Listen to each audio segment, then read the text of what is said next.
నూతనంగా ఏర్పడినటువంటి ఈ ప్రభుత్వం నుంచి తెలంగాణ ప్రజలు తెలంగాణ రాష్ట్రం ఎంతో ఆశిస్తూ ఉంది.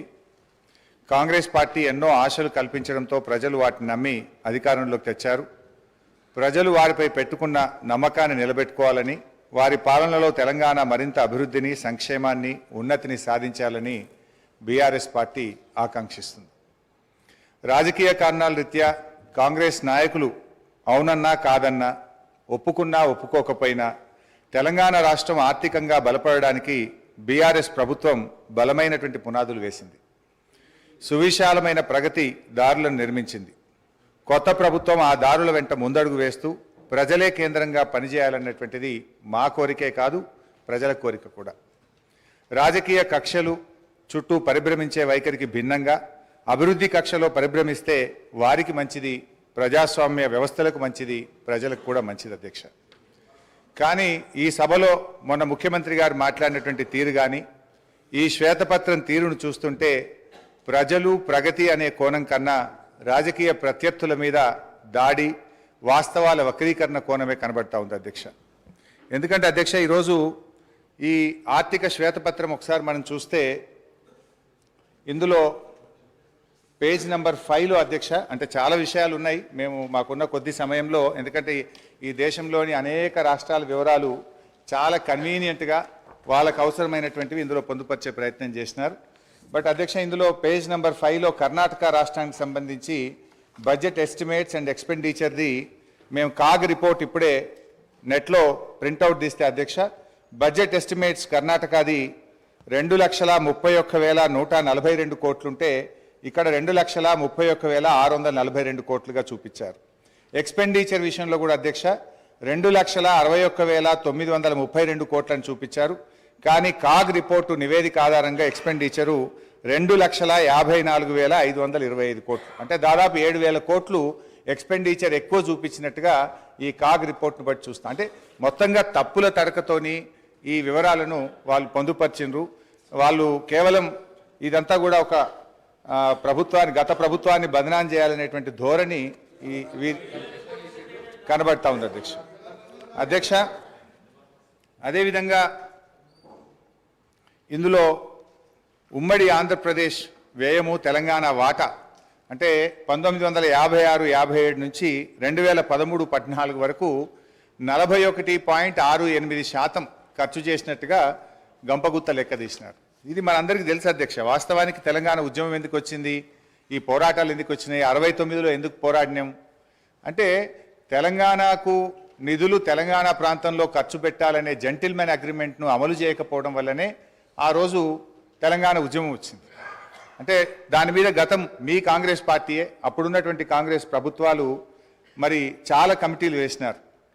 అప్పటి controller and auditor general Kumar Lalit committee కానీ, supreme court judge Vashishtha Bhargava committee report కానీ, బీపీఆర్ విఠల్ గారి రిపోర్ట్ కానీ, అన్ని రిపోర్ట్లలో కూడా ఏముందంటే తెలంగాణ ఆదాయాన్ని ఆంధ్ర ప్రాంతంలో ఖర్చు పెట్టినారు, తెలంగాణలో ఖర్చు పెట్టలేదని చెప్పి చాలా స్పష్టంగా అనేక రిపోర్ట్లు చెప్పినటువంటి విషయం కూడా మనందరికీ తెలుసు అధ్యక్ష. అందులోనే చూసినట్టయితే ఒకసారి కుమార్ లలిత్ కమిటీ 1956-68 పీరియడ్లో ఒక రిపోర్ట్ ఇచ్చినారు. తెలంగాణ రెవెన్యూ ఇన్కమ్ 102 కోట్లు అయితే మరి Telangana funds spends in Andhra reason 34.09 కోట్లు అని చెప్పి అప్పుడే ఒక రిపోర్ట్ కూడా ఇచ్చారు అధ్యక్ష. అదేవిధంగా వారు మరి జస్టిస్ భార్గవ కమిటీ రిపోర్ట్లో కూడా ఆ వివరాలన్నీ కూడా తేల్చారు. అంటే ఇది నేను ఎందుకు చెప్పే ప్రయత్నం చేస్తున్నా అంటే ఇక్కడ మీరు 41.68% తెలంగాణలో ఖర్చు పెట్టారు అని ఏ లెక్కలైతే చూపించారో ఇది శుద్ధ తప్పు. కావాలంటే దీని మీద ఒక హౌస్ కమిటీ వేయండి, మొత్తం లెక్కలు తీద్దాం, నిజంగా ఎంత ఖర్చు అయిందో కావాలంటే మేము చూపించడానికి, రుజువు చేయడానికి సిద్ధంగా ఉన్నాం. అంటే మీరేంటంటే అది 41.68% ఉమ్మడి ఆంధ్రప్రదేశ్లో ఖర్చు అయింది, అది ఏదో మెరుగ్గా ఉందని చెప్పి చూపించేటువంటి ఒక ప్రయత్నం చేసినారు, which is totally false and wrong అధ్యక్ష. అంటే బేసికల్లీ ఇంకోటి కూడా జరిగింది అధ్యక్ష.